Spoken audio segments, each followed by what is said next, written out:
Hey, it's John. Welcome back to the show, and welcome back to the latest edition of Latter Day Albums. The purpose of this series is to talk about Latter Day albums in a band or artist catalog that don't get enough love or recognition. Before we talk about today's album, let me introduce you to my distinguished guest. You no doubt know him from his wonderful channel, Grab a Stack of Rock, which has been going for several years now. And you could see the logo right over his shoulder. You may have also seen him on many other music talk channels here on YouTube, most notably The Contrarians, Tim's Vinyl Confessions. And there you go. There's Tim's t-shirt, which you can pick up at T Public. That's right. That's right. And you can also pick up Grab a Stack of Rock t-shirts there too. This is my friend's second appearance on John the MusicNut. Mike Ladano from Grab a Stack of Rock. Welcome back to the show. Thank you so much, sir. It feels like it hasn't been that long, but I guess it was quite a while ago that you and I had Robert Lawson on to talk about Steve Earle that time as well. Yeah, that was going on 3 months ago. Yeah. Yeah. Time flies, Yeah. especially as you get older like we are. So we are going to discuss another album by Steve Earle today, and it is Washington Square Serenade. This was released on September 25, 2007 on New West Records, where Steve Earle has released a lot of his later catalog. This was recorded at the Electric Lady Studios in New York City, New York.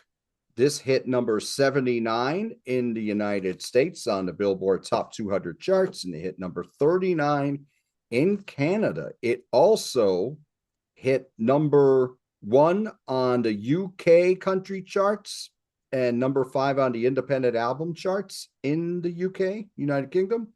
And it hit number 10 on the independent album charts and number 10 on the country charts here in the United States. This album would also win the 2008 Grammy Award for Best Contemporary Folk and Americana Album. I did not know this until I asked Mike to do this show with me. So we've talked about, before we go into that, let's go into who played on the album. This album was produced by John King. The musicians on this album, and there are plenty of guests on here. We have the incomparable Steve Earle on vocals, guitars, mandolin, bouzouki, banjo, harmonica, tambora, and harmonium. Allison Moorer on vocals. Allison was Steve's wife at the time of this recording. John Medeski from Medeski, Martin and Wood on organ, electric piano, mellotron, and harmonium. Jeremy Chatsky on acoustic and electric bass. John Spiker on electric bass. Marty Beller on drums. Patrick Earle on percussion. And Foro in the Dark. This is a quartet that played on one of the songs on the album. Mauro Rufosco on zabumba. Davey Vieira on timba and triangle. Jorge Continentino on bamboo flute, and Smokey Hormel on baritone guitar. And we also have the Downtown Polariat Choir singing background vocals on another track on this album. So, Mike, what do you think are the highlights of this album, Washington Square Serenade? I'm sorry. I was anticipating you were going to ask that question first, and so I counter you with a counter question. Really? Do you want me to start fast and hard and right at it with my favorite song on the album? Yes. Okay. So we'll get my favorite song on the album out of the way right away. And I have a few favorites, but there's one that stands out. And that's track number 2, Down Here Below. Mhm. Now, as you mentioned, this album was produced by John King. John King is one half of the Dust Brothers, and you more associate them with techno and loops and that kind of thing. And this is Steve Earle starting to incorporate that kind of effect in his music. And this is a great example because it actually, I guess detractors would say Steve Earle's rapping in this song, but it's not. It's more of a spoken word Tom Waits. We'll talk about Tom Waits, but more of a Tom Waits, Bob Dylan kind of vibe on Down Here Below. And it's a really interesting song, and it's a great way to introduce the concept of Washington Square Serenade, which is, according to the liner notes here, Steve visited New York and he basically fell in love with the city. He says, now that I've finally arrived in my own personal city of dreams to walk streets with names that I've heard sung all my life, I still don't have any answers, but I can tell you a truth or two. And then he says that he's going to get Allison and he's going to move to New York. So this album is his New York album. This is I've arrived and I'm singing about my experience here in this place that he's recently fallen in love with. And that's what Down Here Below is inspired by, is that there was a red-tailed hawk named Pale Male, and he made the local news for his antics in the park. Steve Earle describes quite poetically how he would do these tail spins and entertain the tourists and the press. And there's also some great lines about how, from his perspective, Pale Male was the top of the food chain. You know, he didn't have any worries, but down here below are the people. And here we worry and we trouble over everything. And it's an interesting song lyrically from those two perspectives. You have the hawk, which I also find interesting. He had to move to New York to write a song about a hawk flying around. Yes. But it's a wonderful song lyrically, but also musically. It has I don't know how many loops are involved, but you can definitely detect there's some artificial stuff going on there. And I know some people were kind of like hands off. This isn't Steve Earle, this isn't country, this isn't folk, but it is. It is. There's really just another tool in his tool belt, and it's not an overwhelming element on this album. It's used quite naturally. Yes. Um, everything sounds very analog. Everything is very clear. And Down Here Below is a great headphone song. Mm. The other thing that I really love about the song, aside from the music, is the way that Steve and Allison's vocals work together. For a brief moment in time, they were in my opinion, a standout vocal duo. You have him doing the flat drawl, and then you have her just singing angelically above that with the chorus, that Down Here Below chorus. There's really two sections to the song, and that's what I'll call the spoken word part, where Steve is talking about Pale Male and what it's like just watching. Yeah, I just get this picture of Steve drinking his morning coffee at some cafe in New York and just watching the bird. It paints a visual image in the mind. And Yes. he's talking about it in his southern drawl. And then they sing this chorus together, him and Allison, and it's just beautiful. It is absolutely beautiful. So yeah, coming right out of the gates with an absolute standout song, Down Here Below. Um, it's a slow song. I don't even know if I mentioned that. It's a slow song. It's definitely a ballady, simple song with a very simple but melodic guitar part, and just every part of it works. I wouldn't change a thing about it. I wouldn't either. And I think it's one of the standouts on here as well.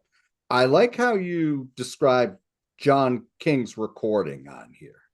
Because yes, there are some elements that you would normally not hear in country or Americana, yet it works. All those little things that he's adding. I like the way the drums are recorded on here too. And they just have a little bit of punch in those drums, yet the recording itself is very warm and rich.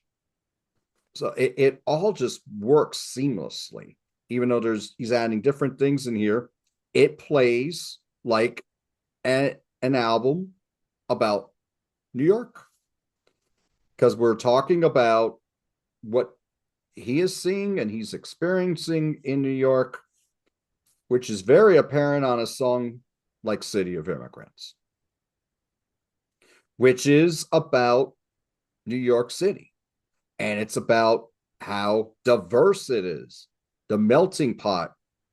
And it's talking about you go to New York City, you have big dreams, you're going to go to New York City. You want to experience diversity, you're going to go to New York City. You're going to see people of all different colors and creeds, all different people, but they all fit into the fabric of the city. This is the song that has the zarumba and the timba and the triangle and that all on there. So that adds to the diversity, what their Steve is trying to say in this song. The chorus is very, very memorable. And I love in the background, they're saying, all of us are immigrants. And it's true.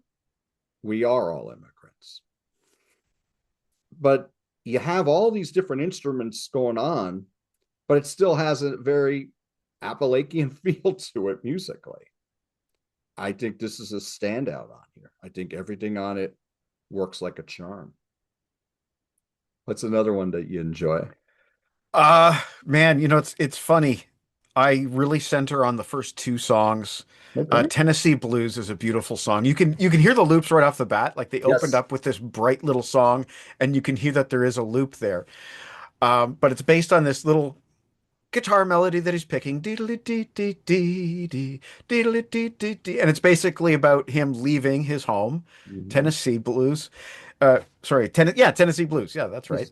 Yes. And going to New York, and he's saying "Goodbye, Guitar Town," and that's a line that really resonates. And I can only imagine, John. I can only imagine when this album came out and he sang "Goodbye, Guitar Town," how some of his hardcore fans from that might be a little bit more conservative of the ear would be like, whoa, I'm done with you, Steve Earle. You're saying goodbye Guitar Town and you're throwing in these loops. I can imagine. Like, I don't know this. I'm speculating. I was rather insulated from music when this came out.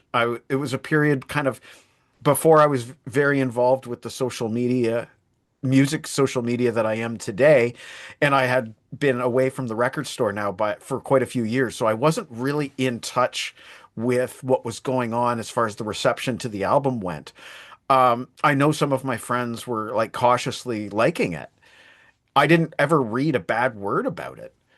I have to think that the album must have been warmly received by the majority. Although I imagine there's always somebody who like I said there would be not offended but taken aback perhaps by the line "Goodbye Guitar Town." Like he's literally just said those words and that's his debut album, where he Yes. came along in the country scene in the early 80s. So just to understand what that means, in the early 70s, Leonard Nimoy wrote a book called I Am Not Spock. Yes. And I imagine that the reception to him saying "Goodbye Guitar Town" is probably similar to the reception that Nimoy got in the 70s. Excellent analogy. You know what I think though? I think maybe a few hardcore fans may have felt that way about him saying goodbye, Guitar Town, but I'm thinking a lot of his fans wouldn't have been shocked because by this point, he had a very strong reputation of wearing his heart on his sleeve and letting his opinions be known. The previous album to this, I believe, was The Revolution Starts Now. So he's already telling you how he feels about a lot of things going on in the world, particularly the United States at that time, and he's not too crazy about it. So for him to say goodbye Guitar Town, I think maybe a lot of his fans were like, oh yeah, that's Steve. So, excuse me, but I think that maybe the ones, the diehards who maybe weren't keeping up with his music at that time, because this was recorded during a time when he was quite prolific. He was putting out a lot Mhm. of albums in the 2000s after he took a few years off and to basically deal with his substance abuse, substance issues. So I don't think, yeah, I think it was surprised some of the fans, but maybe not too many. I love Jericho Road. Mm. because this, for a song, for an album that has a lot going on, even though we have a strong Americana feel, this is a lot simpler, and it's a lot grittier and nastier. It sounds like something that could have been written decades before. You There's know, John, I was thinking earlier today that that song reminded me of the El Corazon album in sound and direction. yes, yes, I would agree with that. I don't own that album. I've heard the album, so but I know how that album goes musically. But I think there's like lots of biblical overtones Yeah. on this. Uh, So uh, that's what gives it an old time feel to me. yeah, and I get that feel from a lot of Steve's stuff that he's definitely probably spent a lot of time in church back growing up. I am not a biblical scholar, so I would not be able to tell you without doing some contrived research, what all this stuff means, what the Jericho Road is all about. But I recognize the terminology, Yeah, and that carries a certain amount of weight, even if you don't know what he's actually talking about. Hearing those words does carry a certain amount of weight. That's a great song, and I'm glad you said gritty because that's what I get from it as well. You really don't get any technology kind of leaking through your headphones on that song at all. no. And like I mentioned, the harmonica solo on there fits in like a charm as well. We have a very, very catchy song on here called Steve's Hammer for Pete's. And this is where we get the Downtown Proletariat Choir on here. So this plays like a catchy folk song, but it's played with a lot of joy, sung with a lot of joy as well. The chorus is one that just sticks right in your head, like an old folk song would. And you have a really cool feel on here, like very folk. It feels like Woody Guthrie to Yeah, I get a bit of the band as well. me. Mm-hmm. Yeah, in the gang vocal, one of these days, I get like a bit of the band vibe. I really like this song. I'm glad that you picked that one out too. That's a personal favorite. Um, I don't know who's Pete. I don't know, but there's another band called the Arkells, a Canadian band, and they have a song for Pete as well. So I don't know. There's a lot of Pete's out there that have songs dedicated to them. Yeah, I'm looking this. Well, Pete isn't part of the choir. Oh, and unless it's PD, Who knows? that could We'd be. have to we'd have to ask Steve. There you go. Satellite radio. This I Yeah, remember hearing a lot. This I remember hearing on the radio. I still hear this on Sirius XM on occasion. really. Yes, I still hear it. I guess I don't listen to the radio anymore, but that's good. I'm glad to hear that. Mhm. Um, I guess Steve probably was new to satellite radio when he moved to New York, is my guess, but he seems to really enjoy listening to it. He had a show on Sirius XM at the time. Oh, did he? Okay. Yes, he had a Oh, show. that's cool. Yeah, he had a show on Sirius XM, and as a matter of fact, I just got rid of it. There was a little pamphlet to get a if you're a new subscriber to get like a free month of Sirius XM in the CD insert. But Oh, that's cool. yes, he actually thanks Sirius XM in the liner notes on here. Actually, if you go in here when you see where you can reach him on the internet, steveearle.com, newwestrecords.com, thejusticeproject.org, that's his Sirius.com. Ah, well, there you go. Yeah. Ha. Yeah, so there you go. So yeah, I've heard this quite a bit over the years, but it's got a really nice hook in the guitar line. It's very catchy, kind of repetitive, but you do have those Dust Brothers vibes in that song with all the sound effects going on in the background. So it's pretty cool. Same rhythm, just goes throughout the song, but it's very, very catchy. I really, really dig that song. What's another one that you're into on this one. Let's go all the way to the end, way down in the Yes. hole, the Tom Waits song. I have a lot of Tom Waits in my collection, but I haven't really played it. I may have this original version, I don't know, but I really like Steve's version of it. Um, I didn't know this was a Tom Waits song when I was playing it. Like, you forget these details after so many years of, like, when did this album come out? I've forgotten so many of the details. So then I'm doing my research for this show, and it was a Tom Waits cover. That totally makes sense. Mhm. And it's all in that chorus, in the hole, in the hole. It's repetitive, but when I say that Tom Waits has a sound, it's there, and you know what I'm talking about. I do.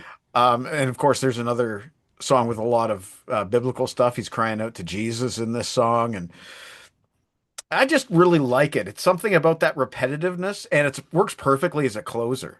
In the bottom of a hole, and then silence. Yes. Perfect. Absolute perfect closer on this album. Um, Steve certainly knows his deep cuts with a lot of these singer-songwriters, and he certainly knows his singer-songwriters. So kudos to him for bringing this song to the forefront for me to enjoy. I know this is either on Rain Dogs or Frank's Wild Years. I have both of those albums. I haven't listened to them in a while though. I know it's on one of those like some like from 85, 86, 87 during that time. I'm more familiar with the Tom Waits version because that's one of the more popular songs on one of those albums. I didn't hear this until I was watching The Wire. Now, The Wire was on HBO, and I didn't watch it during its initial run, but then I went and I rented the DVDs. And Steve plays a recovering addict on the show called Waylon. And he has a very strong role on the show, and he's very convincing in that role as well. Like, and when you first saw him, you're like, that's Steve Earle. You're like, no, that's Steve Earle. But he was great on that show. And during the last season, instead of playing the Tom Waits version of the song, because that was always the theme song of the show The Wire, which was it was more of a police drama. It was a wonderful show. It was very highly regarded, critically acclaimed here in the States. But I didn't watch it during its run. I was watching The Sopranos, but I wasn't watching The Wire, right? So but I agree. This is an excellent version. I I prefer it because I like Steve's voice better. I'm more into Steve's voice. Tom has a very distinctive voice you kind of got to get used to, but I do like what Steve did on this one, no doubt about it. And I like the little piano creeping in during the last verse, but it's like underneath the surface there. It's very, very cool. But it still has that rustic feel, Yeah. which I I'm glad you mentioned the piano. I'd forgotten the detail. That is a nice detail. totally enjoy it. So to me, like this whole album is a highlight. I'm mentioning songs here that I really enjoy, but I could say like nice things about all the tracks on here. I don't think it really wavers. I think everything is very good to great. And I, for a latter day album, and I know Steve has made a lot of albums since then, I don't really think you can go wrong with Washington Square Serenade. It No. won a Grammy for a reason. It is a fantastic album. I'm actually more into his later work. When he became more Americana, those were the albums that really started to grab me. And I bought a lot of his stuff from New West Records. Once in a while, they'll have a sale going on. You could pick up a whole bunch of his stuff, fairly reasonable, where you're going to pay a lot more, like on an Amazon or something like that. So you just wait for the sales. But like a lot of these Americana artists, like Steve Earle, like John Hyatt, like Lily Hyatt, John's daughter, Nikki Lane. There's just some great stuff on that label. And if you can go and if you wait around, you sign up to the email list, you can pick up a lot of this stuff pretty reasonable. They'll whack you on the shipping, but when you save so much that it works out for you. What do you think of Sparkle and Shine? Oh, I was hoping you were going to ask me about Sparkle and Shine. This album, it's multi-themed. There's the love of New York City, but then there's the love of his wife. And it's always sad when things don't work out because I was really rooting for him and Alison Moore because they blend so well on this album when they sing together. And this is clearly just a love letter. It's simple. It is almost like a lullaby. Da, da, da, da, da, da, da, da, da, da, da. Just that little repeating melody. And the lyrics are very simple as well. My baby sparkle and shine. That's really all it is. It's him writing a love letter. And I think it turned out great. Obviously good enough for the album, and it became one of my favorite songs on the album, actually, to be totally truthful with you. It's not something that maybe a man wants to roll down the window of his truck and Right. turn up the volume and blast My Baby Sparkle and Shine out the window, but probably your wife would probably appreciate it if you did. Yeah. So it's just a lovely, lovely song, honestly. Yeah. Yes. And all we have here is just acoustic guitar and a little bass drum in the background. And it's just very nice lyrically. Yes, it plays like a love letter. It's very, very sweet, but it has a very memorable melody to it. And it's definitely one of my 5 favorite albums or songs on the album. So, are there any other songs on here that you really, really enjoy? Or, You know, eh, I'm not sure if enjoy is the right word, okay. but OxyContin Blues is Yes. really powerful and it's very tense that it's again like a lot of the songs on this album, it's very stripped structurally, and it's all based on that repeating da da da da da da da da lick on the whatever instrument that is. Might might be one of those A lot of more band. exotic. Just band. Yeah, yeah. It's not a guitar for sure, but it's very relentless and it's very tense. And he's talking a story about his daddy worked in the coal mine till the company shut it down. And I don't know. It's just like many of Steve's songs, it tells a story. It's a dark story, but it's a powerful one. And even if I don't necessarily enjoy it, it kind of almost makes me as uncomfortable as I imagine the creepy crawlies from drug withdrawal might make you feel. Even though it kind of gives me that kind of vibe, it's stuck in my head. And there's something to be said for that. Steve wrote a powerful song there. And it's not unlike I mean, it's different musically, but it's not unlike a song called Cocaine Cannot Kill My Pain from Right. the I Feel All Right album. It kind of strikes the same nerve in me, that uncomfortable nerve. So I got to give him credit on that one. Absolutely. Yeah. Not a blues, but like you said, old school story song. And it does have a bit of a blues lyric in there. But meanwhile, you got like a march beat going on the Right. banjos, which is really Yeah. cool. That drum beat's really different and it kind of adds to that whole tense vibe. Absolutely. So, Mike, how would you rate Washington Square Serenade on a scale of Oh, 1 to 10? that's a tough one. I'm going to give it a solid 9 out of 10. And I say that only because at the end of the day, there's 12 songs in the album, and maybe 10 of them are stuck in my head, and maybe only 2 of them didn't make it. But I think there's more to it. And I think this is worth pointing out as well. There's more to this album than just the 12 songs, because if you have the edition that John and I have, you also get this bonus DVD, and it has, oh, you don't have the bonus DVD, I or do don't have you? the DVD now. Okay, well, anyway, I think it's an interesting bonus Yeah, DVD because might there have are 3 live performances at was it Electric Ladyland that they recorded Electric Lady this? Studios, yeah.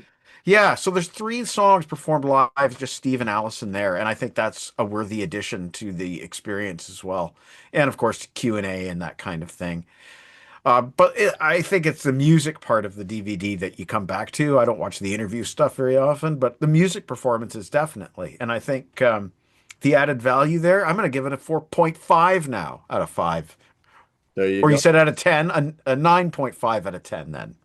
Sweet. I'm going to bump it up a notch for the value of that bonus DVD. Excellent.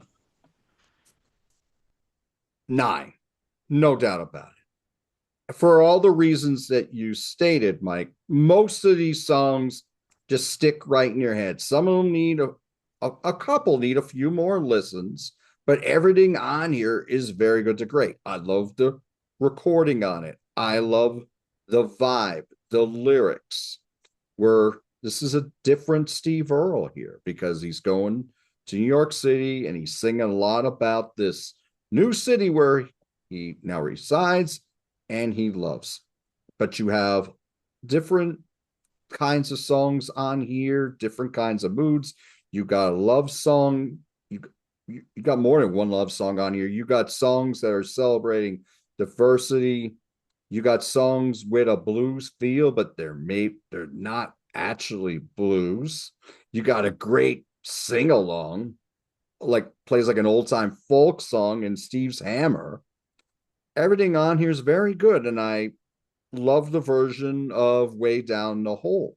So I give this a 9. Oh, and like I said, the production, I do like that all the little things that John King is throwing in don't take, they actually only add to the proceedings. It's part of the whole canvas, if you will. So Yep. it's not dominating to the point where, oh, Steve Earle's going hip hop or something like that. You can't say that because it's still an Americana album. So I give this a 9 out of 10. This is Washington Square Serenade from 2007. Thank you so much for joining us today. What do you think of this album? And what do you think of Steve Earle's music? Are you a bigger fan of his early albums that were more country and a little bit of classic rock and scope? Or are you a bigger fan of his albums that are a little more Americana? He's also made blues albums. He's also made 4 albums where he covers songs by his heroes. A very rich discography. What are your favorite songs by Steve Earle? Have you seen Steve Earle live? Please let us know in the comments what you think of Washington Square Serenade. Mike, thank you so much for joining me today. I love to talk Steve Earle, and I've really enjoyed talking about this album that doesn't get enough love or recognition, Washington Square Serenade. There you go. So, Mike, Awesome. what do you have going on? Grab a stack of rock. The big question is, when will the Iron Maiden series end? I'm thinking 2029. I hope this year. We'd like to have it done. I'm aiming for June, but I'm thinking probably closer to July at this point. But then we've got more series coming up as well. And I've been starting to talk about it publicly, but I guess I can say it for sure that we are going to be doing after Maiden. We're going to take a bit of a break and come back with the 6 Tony Martin Black Sabbath albums. And I say 6 because we're, of course, doing Cross Purposes live. So all Okay, I was 6 going to of the say. Tony Martin Black Sabbath albums, that'll be our next series on Grab a Stack of Rock. Excellent. Incidentally, I just talked about one of those albums last night with Ryan Gavalier. No. Amazing. Amazing. Amazing. We talked Eternal Idol. Oh, fantastic. Well, that'll be our first episode on the series. There you go. I'm looking forward to checking out that series. I was late to the party on the Tony Martin albums, but I picked up the box set that came out, Ammo Domini. Yeah. Now I've fallen in love with those albums because, particularly Forbidden, I didn't like the sound of it when it came out back in the day. The remix on there is Yeah. magnificent. It made it listenable, really, honestly. It made it listenable. No doubt about it. Thank you so Thank much you. for joining us today. Do what you love, and we'll talk to you soon.